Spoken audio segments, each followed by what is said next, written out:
So we just had a successful shoot. It's the end of the day. What do we need to do to wrap up? So first thing I'm gonna do is I'm gonna go ahead and go over the actors, grab their wires and grab their packs and try to get that as quickly as possible before they get in their street clothes. Because once they get in their street clothes, they could, damage it as they're taking it off themselves, or they walk away with it entirely. That would suck. Yeah, and then the biggest thing afterwards is I make sure that I clean and wrap everything up nice and neat so that when I get home and I'm tired or the next shoot, it's nice and prepped and ready. So we're all wrapped out. What do we do with our audio files? So the first thing I'm gonna do is I'm gonna take a sound report and I'm gonna go ahead and create that on my recorder so I have all my track names, files, etc.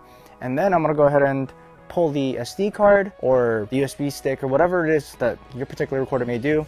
Mine uses a SD card on this MixPre 3, so I'm gonna go ahead and pull that and then hand that over to the DIT. Okay.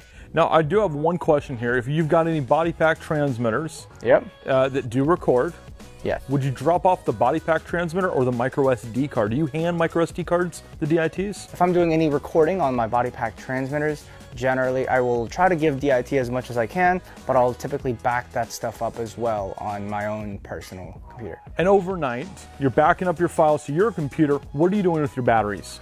So typically I actually have a charging station on set. So I'm actually charging batteries as I use them throughout the day. So typically I don't need to charge at home. It's just, I can just start right back up the next day. But if I do, it's just a quick plug and play and it's super easy. So Ethan says sound report right here, but let's do a deeper dive into what a sound report is. A sound report in the digital space is an Excel spreadsheet with different rows and columns. Each column typically means a different wire, take, number, all these kinds of metadata entry points. The rows are typically divided out as to what track or file name, but at the end of the day, it's a giant sheet that tells you, I hit record once, it was this take, this scene, and possibly even a slate number, depending on if you're in the Europe system. But it's gonna keep all this kind of metadata. And in the notes section column, you can write something during a take in your iPad. So if a air conditioner kicks on in the middle of a take, you write air conditioner kicked on. And it's gonna save that note to that file, and that giant spreadsheet is going to mention all that kind of little metadata. You can turn this into post. They can then pair it with the files, and in your NLE editor like Adobe or DaVinci, you can actually see all of this in a giant sheet in your editing software, so you know which takes were the good ones and which ones may have a problem but only maybe say halfway through the take. So the first half is good, the second half is bad, but that's metadata that you can add in your recorder.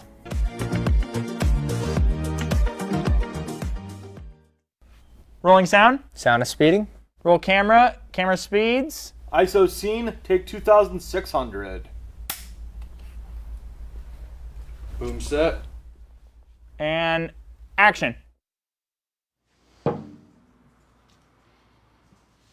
You understand what I have to do. What? I have to steal the Declaration of Independence. Are you crazy? What? How are you gonna do that? We just need a plan. Cut.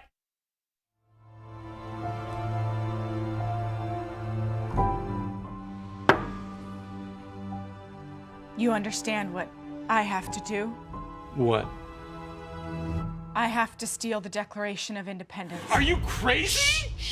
How are you gonna do that? We just need